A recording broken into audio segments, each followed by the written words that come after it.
porque o assunto que eu vou trazer agora comunica também com o Joyce. E se reporta ao Dublinenses, o que não é nenhuma novidade, porque esse livro do Joyce, de contos, ele acaba sendo inspiração e acaba sendo replicado e referenciado em muitos trabalhos de autores irlandeses. Joyce vira cânone, né, um autor irlandês super referenciado, reconhecido lá mesmo, por mais que Ulisses tenha sido censurado logo que ele lançou. Hoje é o orgulho da Irlanda, assim, né? Joyce é muito a Irlanda. Até porque também a obra dele toda voltada para o cenário da Irlanda, né? Então, muitos autores contemporâneos acabam referenciando, colocando nos seus contos algo que a gente pode rastrear da obra, que é como se tivessem lido, ou como se estivessem fazendo uma pequena homenagem ao autor. Nesse artigo que eu achei, falando do Dublinenses como uma referência, falando da Emma Donoghue, se refere muito ao final do conto Os Mortos, do Joyce, que é o protagonista olhando na janela, ele está olhando a neve cair naquele amanhecer, naquele finalzinho de breu da escuridão, a primeira luz da aurora raiando, a neve batendo contra o vidro da janela e cobrindo tudo. Ele está em Dublin, mas ele pensa que a neve está cobrindo toda a Irlanda, e daí ele começa a devagar que a neve está cobrindo absolutamente tudo e igualando tudo e todos, cobrindo tudo de branco, um tapete branco. Inclusive as lápides dos mortos, então está tornando tudo como que um reino de mortos e vivos, tudo igual, está equiparando as pessoas. E as histórias, e o presente e o passado, está interconectando. E esse conto, Os Mortos, é muito associado à hospitalidade irlandesa, que é, assim, uma bandeira da cultura irlandesa, a hospitalidade deles. E esse artigo fala muito, traz outros exemplos de vários contos que retomam esse bater da neve na janela, a neve recobrindo tudo, patati patatá. E, inclusive, tem um conto da Maeve Brennan, que está no outro livro, é o The Rose Garden, que também tem um conto que o final conecta com esse final, que é a protagonista de noite olhando pela janela, vendo a neve, e daí tem essa desdobra toda essa epifania, né? Esse artigo traz esse conceito do short story cycle, que seria uma tendência contemporânea, uma tendência dos autores que estão escrevendo agora na Irlanda, mas que já é algo que, segundo a autora, que é Elke Docker, a autora desse artigo, diz que já é uma tendência de muito tempo na América do Norte, principalmente Estados Unidos.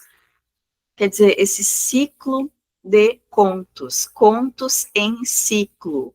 O Dublinenses não é necessariamente um ciclo de conto, mas que meio que inaugura na Irlanda essa tradição de fazer contos vinculados. Eu digo que inaugura, talvez já tivessem feito, mas que reforça, então, vai. Porque não era muito comum na Irlanda. A literatura irlandesa tem dois gêneros super fortes, assim, super tradicionais na literatura irlandesa, que são a autobiografia e o gênero conto. E se a gente for ver, esses dois gêneros estão muito relacionados à oralidade, né? Ao storytelling, a contação de histórias de uma geração para outra, de mãe para filho, ao redor de uma fogueira, pesquisa a tese sobre autobiografia, eu pesquisei autobiografia. Enfim, procurando artigos também para ler sobre autobiografia irlandesa especificamente, e eu achei um artigo tão bacana que rastreia qual é a origem da força que a autobiografia tem na Irlanda. Autobiografia, primeira pessoa, taraná. E aí essa autora vincula essa herança da autobiografia ao catolicismo irlandês, porque o irlandês é um povo exercitado na confissão. A confissão tinha que acontecer pelo menos uma vez por semana, ir na igreja se confessar para o padre. O que é isso, se não elaborar um discurso em primeira pessoa? Reelaborar o discurso. né? Antes de chegar lá na igreja, sentar lá naquela casinha dentro da igreja, a pessoa tem que pensar, matutar, organizar, enfim, editar esse discurso em primeira pessoa. Na semana seguinte, de novo, falando sobre si próprio. E isso exercita o povo irlandês, toda uma vida fazendo isso, gerações fazendo isso, se confessando. Isso exercita o irlandês na autobiografia. Achei tão bacana. E o outro traço da herança que leva o irlandês a ser tão profícuo no gênero autobiografia é a questão da luta pela independência do Reino Unido, que daí houve todo um movimento de incentivo mesmo da identidade nacional. Então era preciso pensar quem somos nós, enquanto povo, enquanto irlandeses, quem somos nós? E aí, a partir dessa pergunta, organizar um discurso também em primeira pessoa. E desse exercício de criar essa identidade nacional também nascem muitas autobiografias. Aí, nesse artigo também, ela rastreia assim, o número de autobiografia que aumenta no período ali do revival, do Irish, Literary Irish Revival, né, daquela retomada da cultura irlandesa que eu comentei contigo que o Joyce não quis participar do grupo. Até porque o Joyce achava que quanto mais impessoal a arte, mais pura e mais nobre, né? Então ele não estava muito ligado em escrever na primeira pessoa. Só os 3 primeiros contos dele que são. O conto é outra forma de comunicação da oralidade, muito próximo da oralidade. Porque quando a literatura era passada de boca em boca, era entregue oralmente, a partir de gerações, uma geração contava um conto, os netos, os filhos iam reproduzindo, essas histórias contadas tinham que ser curtas, tinham que ser concisas. Primeiro, a humanidade trabalha e se exercita muito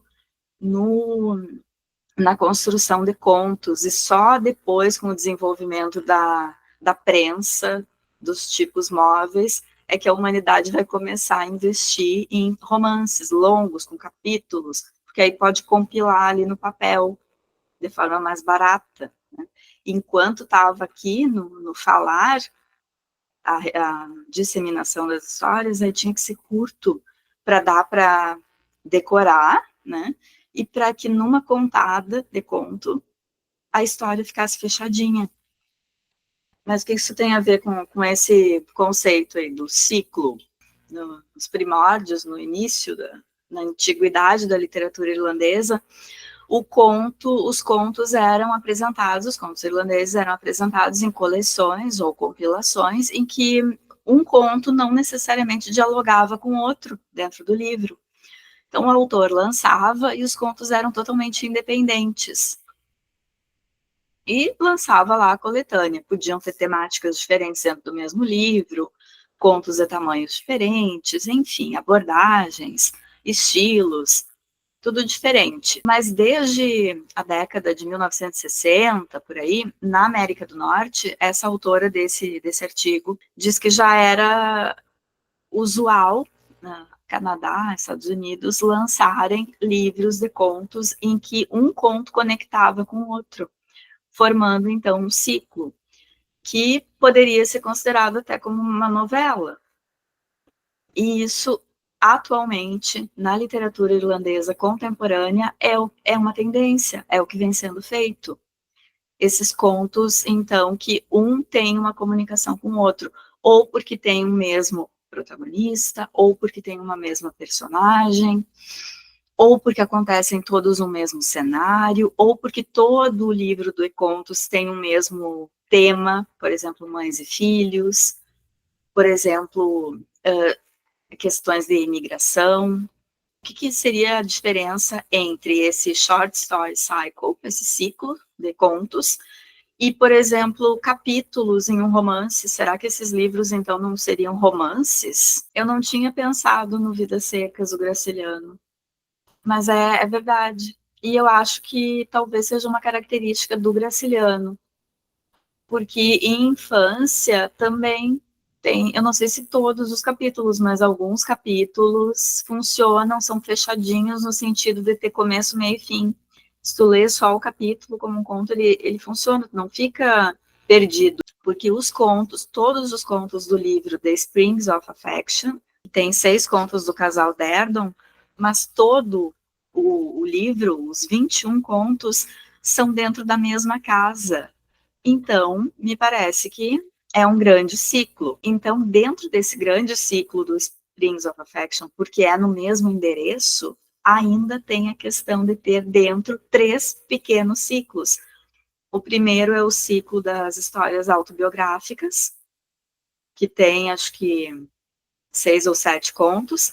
Depois vem o ciclo do casal Derdon, que são 6 contos, e depois vem o ciclo, encerra com o ciclo do casal Bago, que são 8 histórias. Então, a Maeve Brennan podia estar citada nesse artigo, mas ela ainda é uma autora pouco conhecida, ouso dizer, até mesmo pelos pesquisadores, assim.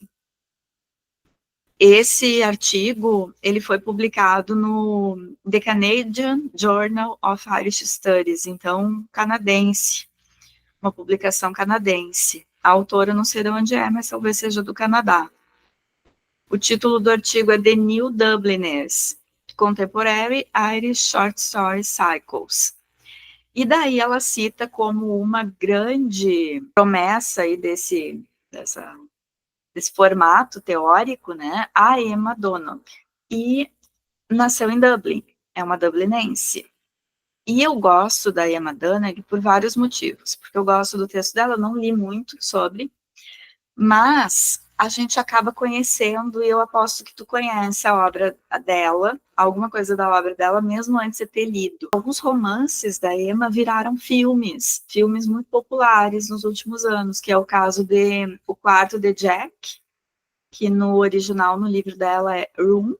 Outro filme que é de 2018, o livro dela é de 2018, o filme, acho que é de 2019, é O Milagre. A Emma escreve sobre temas tabu, temas difíceis, A Emma está fazendo uma crítica ao catolicismo exagerado, ao fanatismo religioso, e se passa no interior, e é sobre um milagre de uma criança que não precisa mais comida, não come mais. E a Igreja Católica contrata essa enfermeira e coloca freiras também para passar o dia com a criança, tipo, cuidando, né, para ver, avaliar se realmente é um milagre ou se é algum truque. Ela está escrevendo agora, né, Thay? A Maeve Brennan estava lá na década de 50, tipo, para época, a Maeve Brennan estava sendo a desbravadora, escrevendo sobre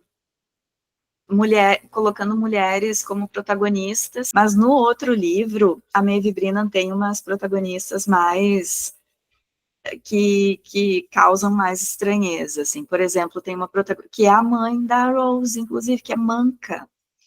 Ela é manca, ela tem um problema físico numa perna, chamando atenção para o corpo feminino, como com a estranheza do corpo feminino na sociedade patriarcal. A mãe da Rose, olha que bacana, que vai criar essa menina que é a Rose. E aí né, no início, quando tu pode pensar, ela tem esse problema com a perna, então ela deve ser uma vítima, tadinha dela. Cara, ela é má, ela é má.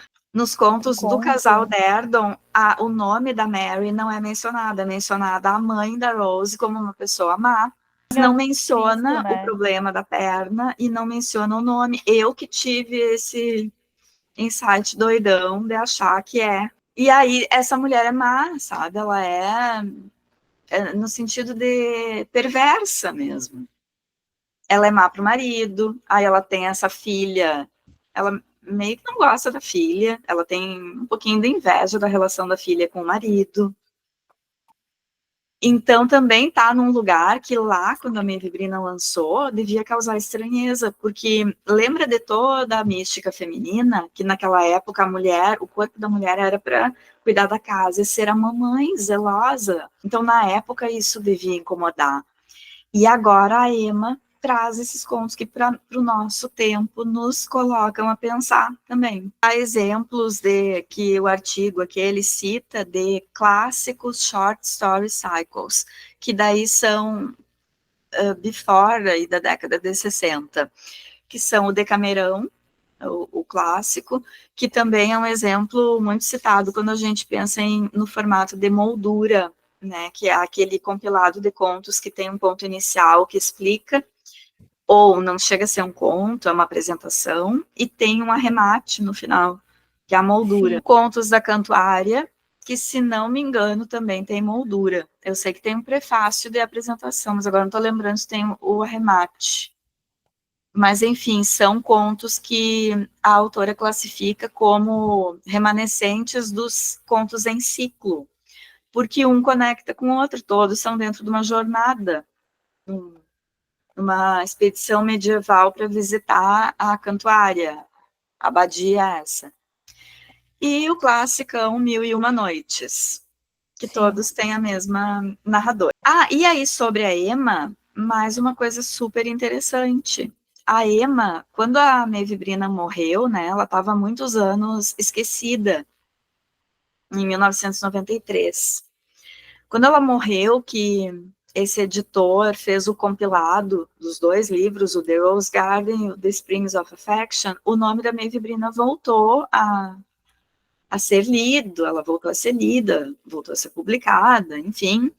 E muitas escritoras irlandesas, como Anne Enright, vão escrever sobre ela, vão homenagear o talento da Maeve Brina e se compadecer também na forma triste como ela morreu, né? E a Emma Donoghue adora a obra da Maeve Brina e escreve uma peça em que a protagonista é uma homenagem à Maeve Brina, é a Maeve Brina. Então tem essa conexão aí para mim, que é bem legal. E o nome da peça é o nome da coluna que a Maeve Brina tinha na The New Yorker. Lembra que eu comentei contigo que ela recebia cartas? Era a coluna The Talk of the Town, o falatório da cidade. E aí é o nome da peça da Emma, inspirada na vida e na obra de Maeve Brina, em que a protagonista é Maeve Brina. Essa peça foi escrita em 2012. E comentamos também na última aula, é que os contos contemporâneos, os contos modernos, a partir da modernidade, os contos são muito de atmosfera. Então, não tem necessariamente um clímax. Então, com isso, eu quero dizer que nos contos contemporâneos eu acho muito difícil ter esse nocaute, esse punch, enfim, esse clímax. Tenho achado difícil encontrar em contos contemporâneos assim, um clímax. Não sei o que tu pensa disso. E aí, lendo esse conto, The Welcome, eu tive esse clímax 2 vezes. Por 2 vezes, esse conto me fez dizer, me surpreendeu e me fez dizer, me caiu os butiá do bolso. Então, assim, se uma vez é difícil, esse conto por 2 vezes me surpreendeu. Eu estava pensando uma coisa, tô entendendo o conto, tô pensando ali, e vira, não é isso que tu tá pensando.